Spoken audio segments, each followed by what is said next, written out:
Good evening, and thank you for tuning in tonight. I'm New York City Councilman Chaim, and you're listening to Chaim on the radio on 620 AM Talkline Communications Network. I'm filling in for Zabrena, and I'm here live on the air with my co-host, Dr. Faye Zakheim. Hi, Faye. Hi, Councilman. How are you? These weeks go by so quick. I mean, it felt like just like yesterday. These weeks are like flying. How you doing? From 1 week to the other of missing the radio show feels like a year. They're not going by quickly. I look so forward to these radio shows. You can't imagine. Yeah, we have some very exciting guests with us tonight, and I can't wait to introduce them to you. And we're joined, we're joined on the air now with Karol Markowicz, renowned journalist and columnist at the New York Post. Karol is also a contributor with the Spectator USA and the Washington Examiner magazine. Karol is also known for her fiery commentary, particularly relating to Mayor de Blasio. And Karol is so great. Karol, it's so great to have you on the show. Thank you so much. Thank you for having me, Councilman. Thank you. And it was great to meet with you last week in my district in Brighton Beach at Tatiana. You, your husband, and you had a few friends there. It was really nice. Yeah. Yeah, I love Tatiana. I love your district. I feel like that's my home district. Yeah, and you're Russian American, right? That's right. That's my district. Largest. And we love Karol. We love the New York Post. Of course, thank you. Yeah, it's a great place. I'm a big fan of the Post. It's a great place to work. Yeah, thank you so much for your journalistic efforts there. Thank you. Thank you. So it's mid-September in New York City, and the mayor and chancellor are still completely flubbing the reopening of schools, right? And remote learning started this week, but the mayor announced today that he is once again postponing in-person learning for middle and high schoolers. And I cannot imagine the stress and anxiety this is causing for public school parents. And Karol, you've been extremely vocal about this issue. I know you've been tweeting, and you're very popular on Twitter. And I spoke to you yesterday, and you told me how frustrated you were about the remote learning, and you told me it didn't work out well. But I just want to read one of your tweets to our listeners. And hopefully one of the ones that are, the good language ones. I vetted your tweets. So this tweet says, saw it reported on New York One that a growing number of parents are now choosing the remote option in New York City. Now, why would they switch to remote if remote is the only option currently available anyway? ? And continued writing, because they're getting out of New York City. We'll do remote from elsewhere and see how it goes. And that is so true, Karol. That is so true. Right. People are fleeing our city. They're fleeing our city. So tell us some of the obstacles. Let's talk about, as a parent of a public school child, tell us some of the obstacles that you had. Well, so first of all, I think just the general incompetency of Mayor de Blasio and his school's chancellor and the Department of Education is just, it's so above and beyond. I think unless you're in it and you have kids in the public school system, it's really hard to see just how bad it is. But it's been, in the last few days, it's been a glaring problem. But, you mentioned that remote learning started this week. Well, I wouldn't call it learning. We've had 3 days of orientation, about an hour or so a day. And then that's basically it for the interaction between the teacher and the student. I have a 4-year-old. This doesn't work for me. My 4-year-old cannot do virtual kindergarten. That's just not a thing. And for some reason, New York City schools have decided to keep pushing off the inevitable, which I've been saying all along. They're going to go remote. I have no faith that they're going to open. I wish they would just tell us this. And I think part of the reason that they're not telling us is because they don't want people to bolt New York. Because obviously that's what they're going to do. We live in these small apartments in New York. It's part of the deal that we make. We live in small spaces, but we get to experience the greatest city, in the world. But without all the things that make the city great, why would you stay here? And without school for your kids, why would you stay in your small apartment? And I think that's the calculation everybody's making right now. So there's so much controversy about should schools be open, should children learn remotely, and you've been very vocal. You've been on one side saying that schools should be open, correct? Right, absolutely. I have friends all over the world. I talk to them and I ask them, are your kids back at school? And of course. And I say, so what did you do? Are they social distancing? Did they divide the classes like they're doing in New York? They're going to divide the classes into 2 groups so that it's small groups. Are the kids wearing masks? And my friends in countries all over the world, in Scotland, in France, in Greece, in Sweden, are saying, no, my kids are not wearing masks. No, my kids are not social distancing. How did we open schools? We just opened them, and the kids went to school, and that's how we did it. And some of these places have a falling COVID-19 positive rate, and some of these places have a spiking one, far higher than ours. So it's just they put schools first. They made education a priority, and we have not done that in the city, and we have not done that in cities across the country. Yeah. It's so, I was thinking of a few things. First of all, I just want to mention that, I listened to the mayor's press conferences and when he comes up with all his new ideas. And when you're listening to him speak, and I was listening to him a few days ago, and he said, no, we will open up our schools, right? And he says it so with, really calmly and with confidence. And, when you're looking at a city leader, when you're looking at someone who makes decisions for our entire city, right, and you're looking at him and he says things with such confidence, you really, he makes you believe that is the right thing to do. But then, and then all of a sudden he opens up the schools and then he goes back. Right. So it's funny because that's been part of my argument why I don't think schools are going to open. And I've been saying this, in August, I was saying there's no way schools are opening on September 10th, and that got delayed. It was supposed to open next week on Monday, this coming Monday. And I said, no way are they opening the 21st. And everybody would say, but Bill de Blasio said. And I said, but when he's the guy that's fighting to open schools, and he has very bad work ethic, lack of enthusiasm, lack of interest in most of the things that make the city tick, I have no faith in schools opening. I need somebody else fighting over there. If it was the unions fighting to open schools, I would believe we're going to open schools.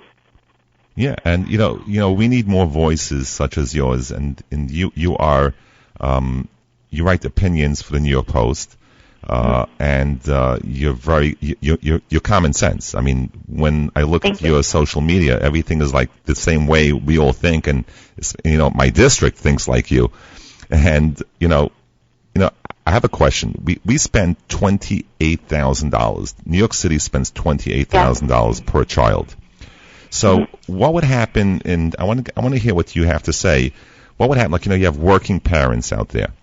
Now, when the mayor first announces that the schools are going to be open, so parents need to adjust and say, oh, okay, I could go back to work because now school's open. And many people, they all know that he's incompetent, but when he speaks about it with such confidence at his press conferences, so people believe it, like you mentioned. Now, so working parents adjust the schedules and get off unemployment and says, okay, I could go back to work, and then things change. So what happens if the city of New York decides, okay, if you're a working parent, let's have your children come into school. Right, so this way you don't have as many children in one class or in any given time in a building. So for working parents, send your children to school. Now, let's give vouchers, and I saw you mention that today. Yeah. Now, if you give $28,000 to a parent, I could send 3 kids to school on that. Yes, you could send 3 kids to school, and then it gives you a choice, like you said today on your Twitter. You sent out a tweet that you're considering now sending your child to private schools. So if you had a voucher, you could do that. And thirdly, there's so many people looking for jobs, and many principals and teachers opted out of going in schools and just doing it via Zoom. So you have so many people who are out of jobs. So why can't those vouchers go for people to have in-home learning? Absolutely. Right, because look, I I hate also talking about COVID as if I'm not taking it seriously. I took it so seriously. I stopped sending my kids to school way before Bill de Blasio said that we should. I started stocking up on things in February. I told my friends to buy toilet paper and paper towels and all of that. I prepared. I took it seriously. But I have looked at the numbers. I have studied this thing the whole way, and kids generally do not get this. It's extremely rare for them to get it. We can take safety precautions and we can move forward. But not everybody's comfortable sending their kids to school. So even if you are not comfortable sending them to private school or, and if public school remote learning doesn't work for you, yeah, sure. Why can't you have a private tutor and pay them that $8,000 a year? And I absolutely think that the educational equity in this city is going to be just magnified during this time. And we're heading in a direction that, obviously the rich people can afford to do whatever they want, and that's what's been happening during this whole COVID period, where the wealthy can leave the city, they can go to their second house, and they can hire their children a tutor, and they can do all of that, and the rest of the city just really can't. So, yeah, if you want to talk about educational equity, which Mayor de Blasio pretends to care about, one way to do that would be vouchers. Yeah, but the problem with government is that everything is political. So the right thing to do is to put politics aside, and God forbid the city gives someone a voucher and that parent chooses to use the voucher for a private school, right? Right. And so there's a lot of politics involved behind the scenes. But when it comes to politics, they're not doing the right thing, and they have to think rational and do what's right in order for our children to succeed. And this is not Absolutely. what they're doing. Yeah. And look, how come private schools in the city have been able to open safely and public schools are incapable of doing that? How come public schools in suburban areas have been able to open? All my friends in Long Island are sending their kids to full-time school. We're just hoping to open for 2 days a week, and we can't make it happen. So I think the schools are providing a product, and when they don't provide that product, the consumer, the student, should be able to take that money and go somewhere where they can get that product. So absolutely, I think, I'd love to see school vouchers being pushed across the board. I think it should be a bipartisan issue. If you care about educational equity, you want vouchers.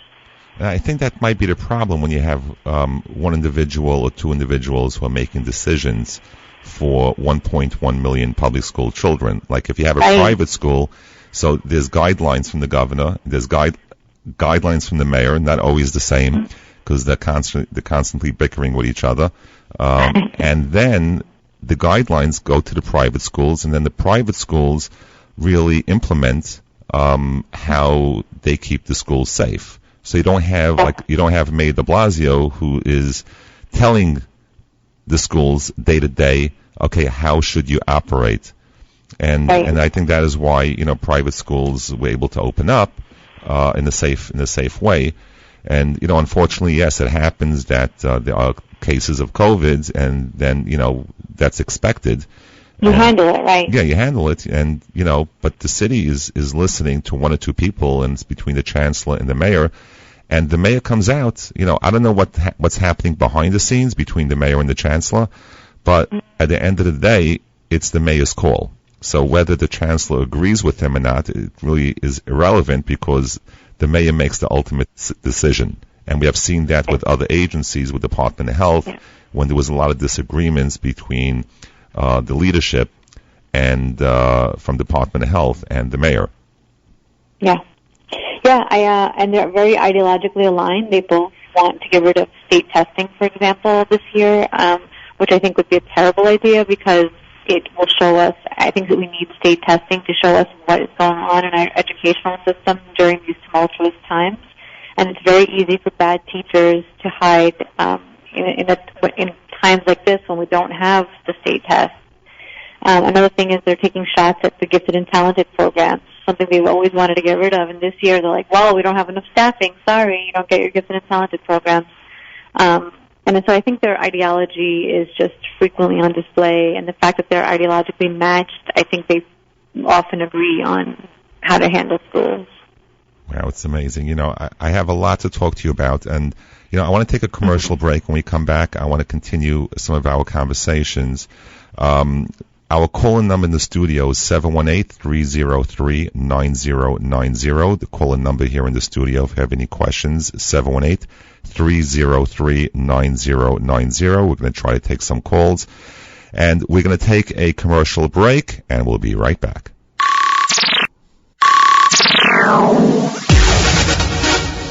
Thank you for tuning in to TCN, Talk Line Network Radio, America's #1 Jewish program. Welcome back, and you're listening to Chaim on the radio, 620 on your AM dial. You're listening to Talk Line Communications Network. And we're live in the air with my co-host, Dr. Faye Zakheim, and our special guest, Karol Markowicz, who's a renowned journalist and columnist at the New York Post. We're going to continue our conversations with Karol. Karol, welcome back. Thank you. Thank you for having me. COVID was, 6 months ago. 6 months ago. And, we go to work every day and, you accomplish, you finish the week. We know we have accomplishments. We never thought, who would ever think that 6 months later we're basically in almost the same position where the city and the state are giving us the same guidelines of what needs to be done. Like one of the things is like the restaurants. The restaurants are suffering tremendously. And it's been 6 months since the shutdown first started, and at least 3 months since the curve was totally flattened. So what do you think about the fact that indoor dining is still banned in New York City only by, I think, 25% they're allowing now, and even once it's allowed at the end of the month, it's simply at a majority reduced capacity. Yeah. I think it's crazy that nobody's standing up to Governor Cuomo. I think that the fact that we're still weeks away from the indoor capacity being 25% is just really crazy to me. The rest of the state has had 50% capacity indoor dining throughout the whole summer. So what's so wrong with New York City that we can't open? We've had under 1% positive rate for so long now. What are we waiting for?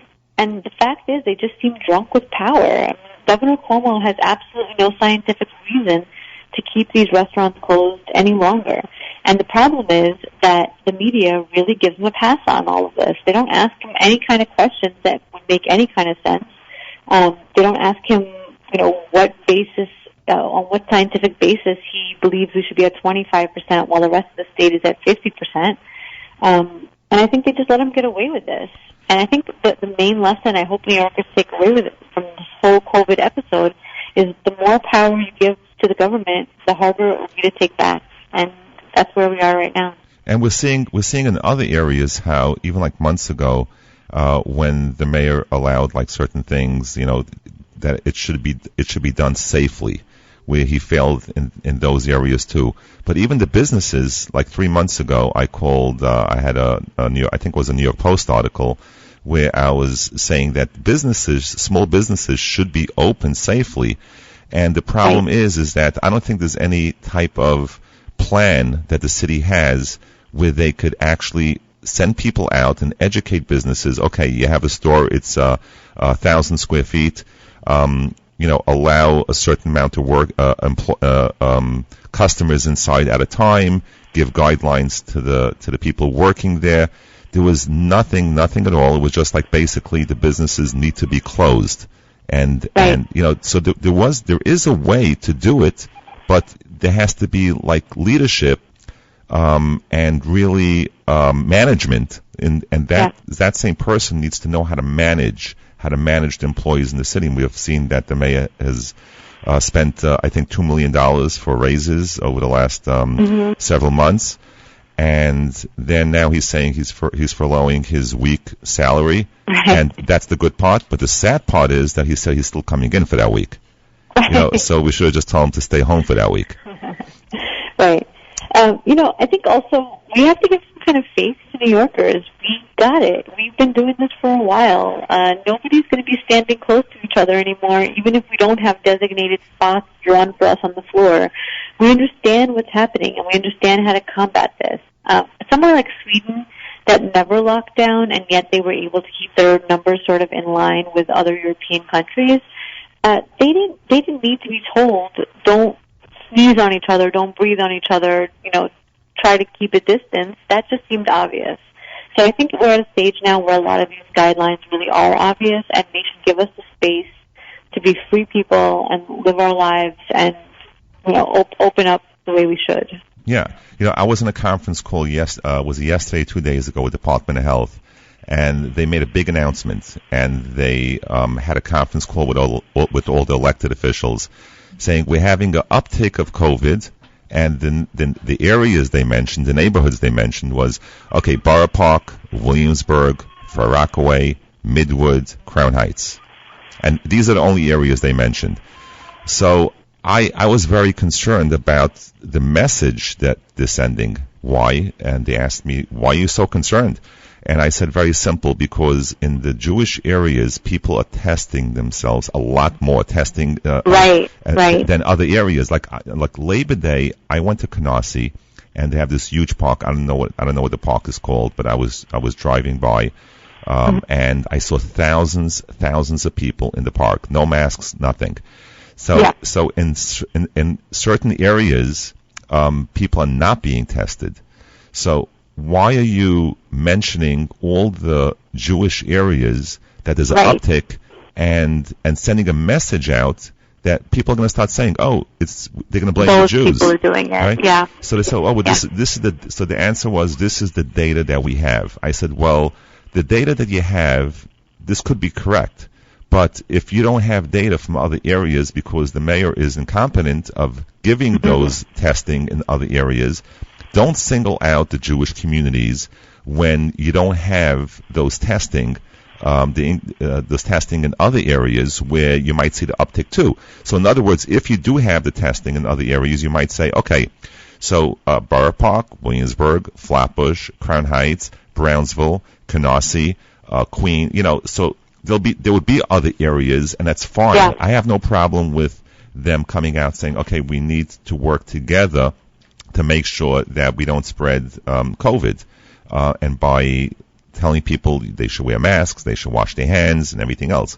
And another thing is, yes, the mayor's office was giving out masks, so I asked them on the conference call, so where's the hand sanitizer? We don't have hand sanitizer. Let them wash their hands at a sink. I said, what happens if you don't have a sink with soap? If you're not home, if you're not at a place where there is a sink. So if you're doing a half a job, then you're not preventing any spread. But giving out masks alone is not enough. If you're going to give out a mask, give out a hand sanitizer. So like things are not being done properly. I have to say, and I want to give a shout out to one person in particular in the mayor's office, and unfortunately he works there. I have to say thank you to him because he has been extremely, extremely responsive in resolving issues.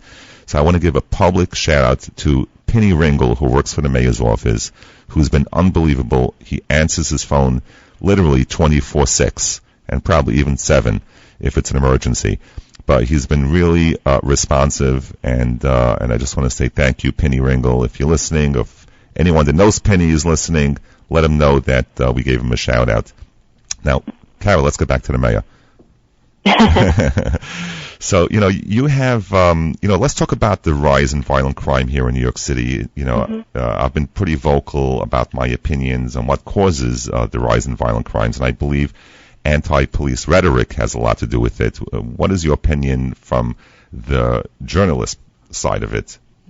Yeah, I think just the idea that police are the bad guys and you don't want them around is going to have fewer police on our streets. And in areas where crime has already been a problem, that's responsible for the uptick. You don't have police within sight. You don't have cops on the beat. And obviously that's going to lead to some issues.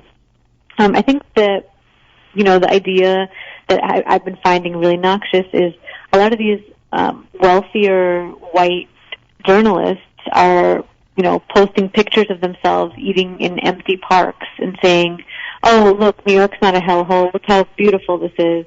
Well, they don't live in the areas that are being affected, and they are being obnoxious about the fact that they live in a safe place and that they don't get to see crime and they don't see violence. And all of that is happening to their neighbors in other neighborhoods, and they are discounting their very real problems. I fully agree with you. So, I just want to tell our listeners, I urge you to follow Karol Markowicz.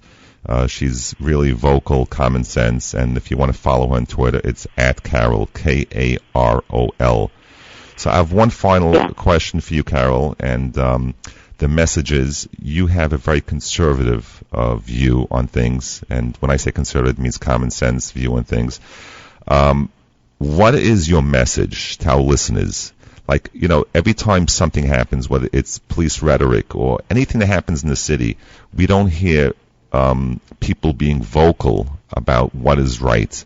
It's always one side. You always hear the one side, defund the NYPD, right? Not only did the city council defund the NYPD, they defunded Parks Department, they defunded Sanitation Department. That's why the streets look filthy. The parks have overgrown weeds. You drive on Ocean Parkway, Parks Department thankfully cleaned it up, and I worked with my colleague, Councilmember Kalman Yeager, on that. And they did it before, for Rosh Hashanah, because people are going to be walking around the streets. So I want to thank the commissioner for that. But we're going to see tough times. We're going to see filthy streets. And, I was fortunate to get some additional funding to keep my commercial corridors clean, working with sanitation. But what is your message to our listeners? Because you see what's going on each and every day, and you see. Yeah, go ahead. Sorry. So I would say that my message is that I love New York, and if you love New York, you should face reality about our problems. And so many of them are being compounded right now with just inadequate leadership. And I think the idea that if you love New York, you should pretend that everything's great is ridiculous and ends up hurting a lot of people who are already on the margins, and so we shouldn't do that. And so things like crime would definitely be an example of that, but I really do think a lot of this comes down to schools. Schools need to open, kids need to go back to school, parents need to go back to their jobs. We'll have a much more functioning city if we can get schools open in person for as many days as possible. Excellent. Thank you so much. And Karol, when things get better, and only only with the voice of people like you, things could get better. If we all raise our voices and sound alarm when needed. When everything comes back, hopefully it will one day. We're going to get back together. We'll have some Russian vodka again. Sure. We'll have some Russian vodka. And I want to thank you, Karol. And you're listening to Karol Markowicz, and she is a journalist and columnist for the New York Post. And so she writes opinions on the New York Post. And so read it. I urge our listeners to read it. She's really someone that we need, and fortunate that we have her as a voice as a journalist. So thank you, Karol, once again, and I want to wish you a happy and healthy New Year to you and your family. Shana Tova. Shana Tova, and Das Vidanya. You know what that means, right? Oh yeah, I think so. Das Vidanya. It's really an honor and a pleasure to have you on the show tonight. So thank you so much. Thank you. And we're going to take a commercial break, and when we come back, we're going to have two very special guests. Our call number here in the studio is 718-303-9090, 718-303-9090. We're going to take a commercial break, and we'll be right back. Thank you for tuning in to TCN, Talk Line Network Radio, America's #1 Jewish program. Welcome back, and you're listening to Chaim the Radio, 620 on the AM dial, Talkline Communications Network, and I'm here live on the air with my co-host, Dr. Faye Zakheim, filling in for Zeb Brenner. Dr. Faye, wasn't Karol amazing? She was truly amazing, and I have to tell you the truth. I'm sitting over here because of social distancing, right? And I was going to listen from my home office over here. And my daughter came in and heard the radio show. So she's sitting here now with me. Then my son-in-law walked in, and And he was like so mesmerized by what she was saying that he's sitting here with me. And then my 2 teenage grandchildren who are like older, they came in and they were listening. And now I don't have any social distancing in my own house. Well, you're all family, so that's not a problem. Because they can't believe, we're all family, exactly. We're a big bubble. But they just, my daughter, I'm going to put her on for a second because she really wanted to talk about how amazed she was by what Karol said, because she's got school-age children. So hold on, I'm going to put her on. Michal, I want you to tell them what you're thinking. Here. A minute. I just can't believe what people that have their children in the public school system are experiencing now, because the last week of my kids being in yeshiva has been so therapeutic for them to be back to some sort of normalcy and be able to see their friends, even if it's while they're wearing masks, and they go onto the bus every day wearing masks. But it's been therapeutic for them, and their moods are completely different. And if we didn't have school, I don't know what would be at this point. Yeah, and you have 1.1 million public school children out there not knowing what they're doing tomorrow. So again, during the commercial, we're speaking how great Karol was, and Karol Markowicz. And again, I urge our listeners to follow her on Twitter at Karol, Karol. So, really, we're really lucky we have someone like her, and she came on the show today. So we are joined now by 2 other very special guests. Michelle Divon is an Israeli-American journalist and television host who is currently anchoring News 12 here in New York City. Previously, Michelle worked for I-24 News in Israel, a sister station to News 12. And we're also joined by Bryan Leib, the founding chairman of Hashevet USA. Previously, Bryan was the national director for American Against Anti-Semitism. Bryan has been a consistent and powerful voice standing up for Jews here in America and across the world. So thank you both for joining us here live on the air.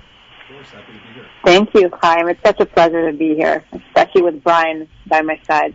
Yeah, it's interesting because we I think all 3 of us are on a Twitter private chat, right?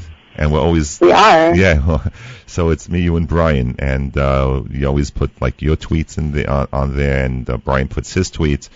So many tweets that go out from both of you, standing up for the Jewish community, and that's amazing. And this week, I was honored to be invited to attend the signing of the Abraham Accords at the White House. And the Abraham Accords, for our listeners, is a treaty of peace, diplomatic relations, and full normalization between the United Arab Emirates, Bahrain, and Israel, negotiated by the American government. And it was truly a historic moment, and I was deeply moved to see Arab and Israeli people coming together to celebrate this coming together, and it was truly amazing.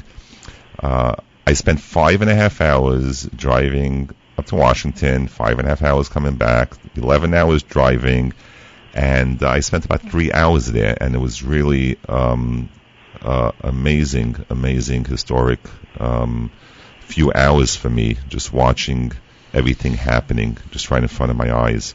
So Michelle and Bryan, I asked them to join both of them in the program to speak about their perspectives on this exciting deal. Michelle is from the Israeli side, and Bryan is as an American Jew. Michelle, you have done so many interviews over the last few weeks, and I just can't follow all those interviews. You had people from the UAE on your interviews, and you were just like interviewing people. And just tell us of what's going on at the UAE and how Jews are permitted to be in there and to go there and to travel there and to do business in there, and things are working out beautifully so far. So let's hear from both of you. Sure. Well, first of all, I want to say that you were able to witness history firsthand, and I'm so excited that you were able to be there. This is, nothing short of momentous. It's a geopolitical earthquake, as even Thomas Friedman described. Israelis have never experienced in their lifetime a warm peace, and this is very much a warm peace. It is evident with everywhere you look on social media, and of course, derived from the people and from the leadership. And ever since the agreement was made public, I I decided to start a dialogue and to really help advance this people's peace. And it's been incredible to just hear this and see this very warm embrace. I will tell you about the interviews in a moment, but I think, if you look more broadly, the peace can be seen very vividly from a social standpoint, from a business standpoint, and of course from the political standpoint. Israelis right now are in a tough position. Tomorrow, Israel is supposed to go into a second lockdown, so it's a tough time, and I would say that COVID is probably the first concern. But what this peace agreement gave was a few days or even weeks of true nachat. And this is going to have revolutionary effects long term. It's signaling a new alliance in the region. It's sending a very strong message to Iran and its allies. And it's really, it's just so heartwarming to see the embrace that we're getting, the different messages on social media, Emiratis singing Hatikva, learning Hebrew. We've seen the really beautiful gesture of having kosher food. There will be kosher food available at hotels. So if you just look on Twitter and on Facebook and on LinkedIn, and there are all these new groups that have come about. There's the Israel UAE Business Forum, which was co-founded by the deputy mayor of Jerusalem.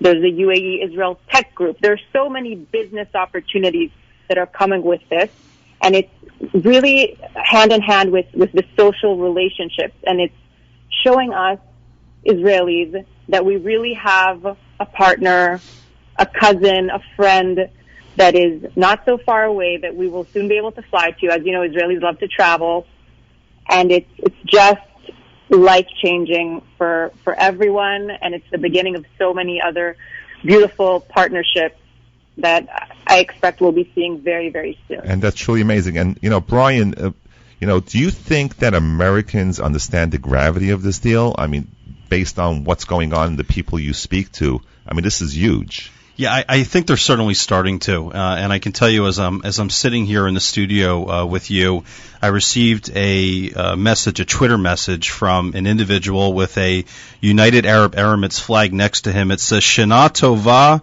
I hope this coming year is filled with happiness and prosperity."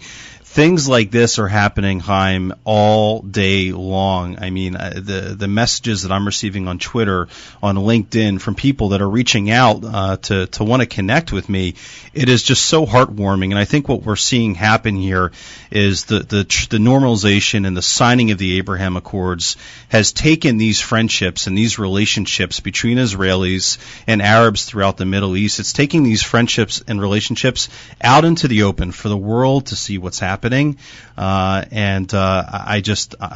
so excited for the future, and I think that my message would be to American Jews is to certainly have an open mind and connect with these individuals, have conversations with them, get to know them a little bit better, and let's start building these bridges. Yeah. So do you think this achievement will result in more American Jews supporting President Trump rather than Sleepy Joe? Well, I'll let me jump on that real quick. I think with respect to American Jews, Chaim, they need to take a look at what the president has done on behalf of the Jewish people and on behalf of the Jewish nation of Israel. This is a president, as you know, who moved the American embassy to Jerusalem after many other presidents promised to do so, but they never did it. But President Donald Trump did. This is a president, Chaim, that was the first sitting president to visit the Kotel.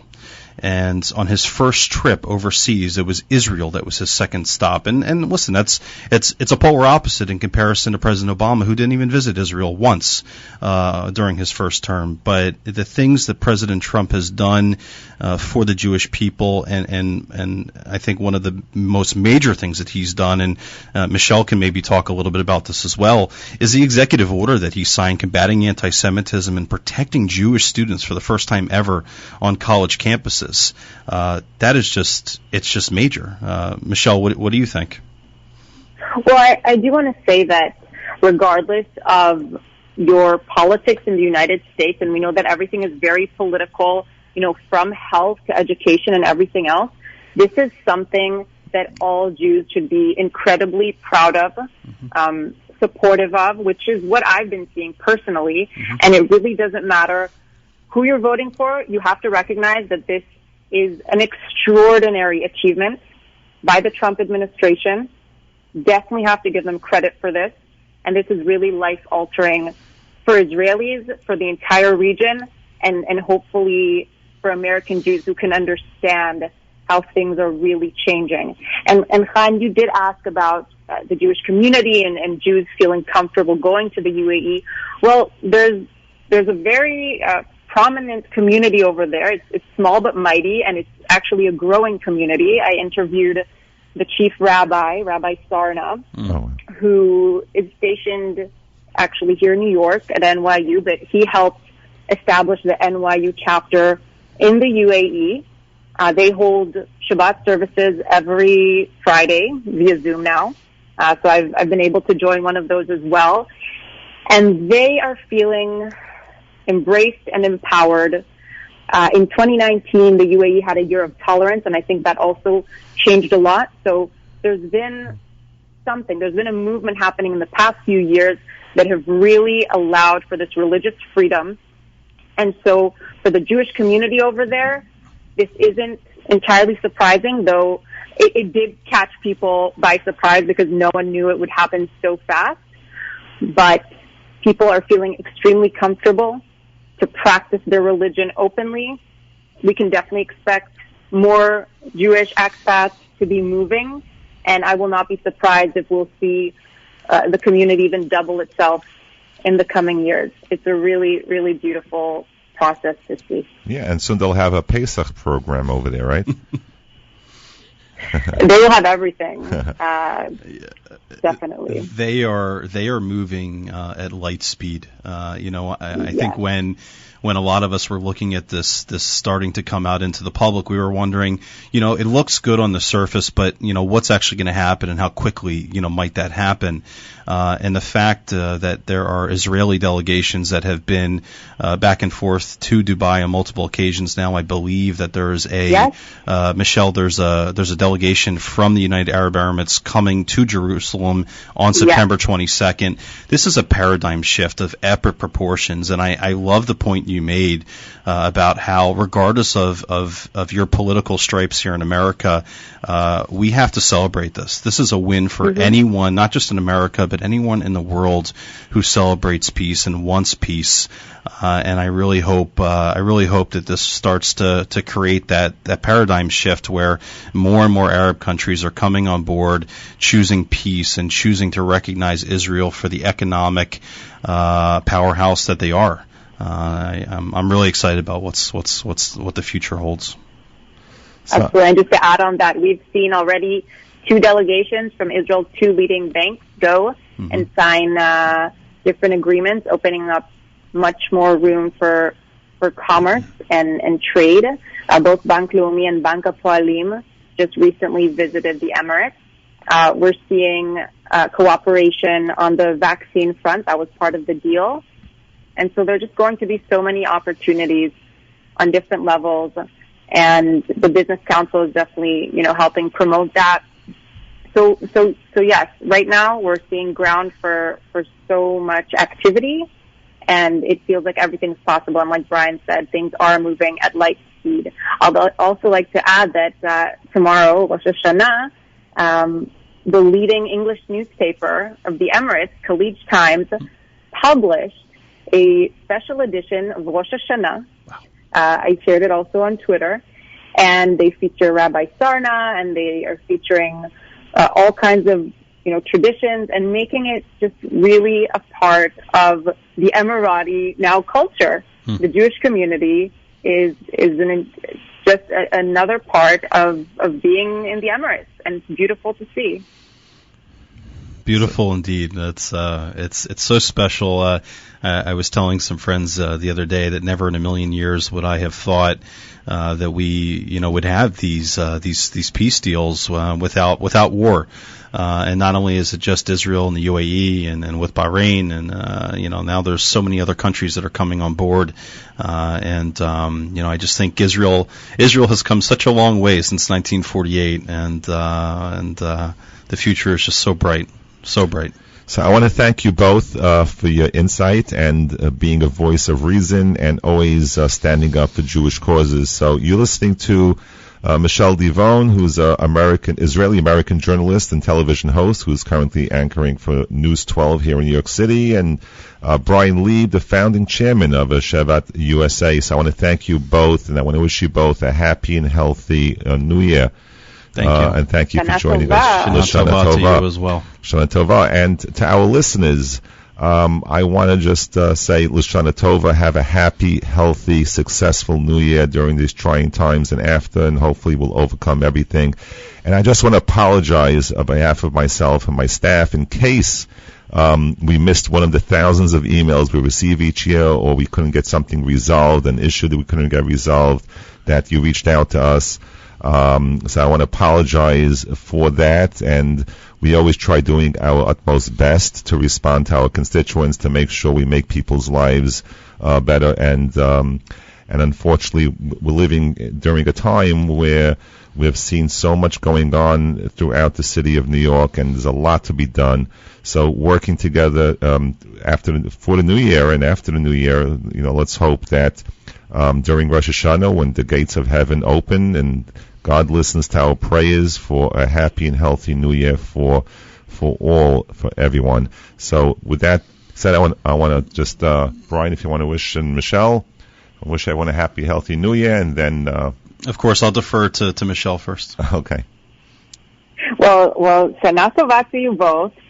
Hopefully this year, it's starting with the most incredible news that I could have expected. Never in my life as an Israeli did I think I would be seeing this. It's a true dream come true. So on that very positive note, I'd like to wish you both Shana Tova U'Metuka, Gmar Chatima Tova, and look forward to seeing you in the new year.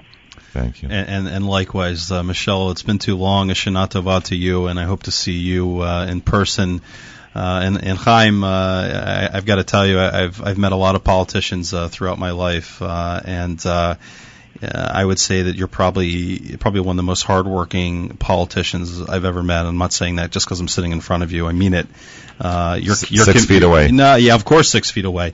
But your commitment to your constituents is just it's really unparalleled. So Shana Tova to all of your listeners and constituents, and all the best to you and your family for the new year. Thank you so much. Amen. And L'Shana Tova and Shabbat Shalom. Until next week, you'll be listening to Chaim on the radio next Thursday evening. So until next week, have a great Shabbos.